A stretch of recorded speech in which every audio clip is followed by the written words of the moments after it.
Alchemist എന്ന നോവലിൽ Santiago അദ്ദേഹത്തിൻ്റെ എല്ലാം നഷ്ടപ്പെട്ട് അവസാനം ഒരു കടയിൽ ജോലിക്ക് കയറുന്നുണ്ട്.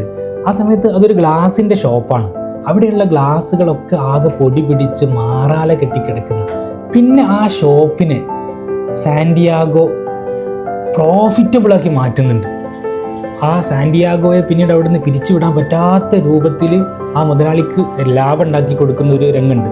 അതേപോലെ നമ്മുടെ ബിസിനസ്സിനെ എങ്ങനെ, അല്ലെങ്കിൽ നമ്മുടെ സർവീസിനെ, നമ്മുടെ പ്രൊഡക്റ്റിനെ എങ്ങനെ പ്ലേസ് ചെയ്യുന്നു എന്നുള്ളത് ഏറ്റവും പ്രധാനപ്പെട്ടതാണ്. അപ്പോൾ നമ്മൾ ബില്ലിംഗ് സെഷനിലേക്ക് വരുമ്പോൾ അവിടെ കുട്ടികൾക്ക് കയ്യെത്താവുന്ന അകലത്തിലായിരിക്കും നമ്മുടെ സ്നിക്കേഴ്സ്, പിന്നെ കിൻഡർ ജോയ്, പിന്നെ നമ്മുടെ ഡയറി മിൽക്കൊക്കെ ഉണ്ടാവുക.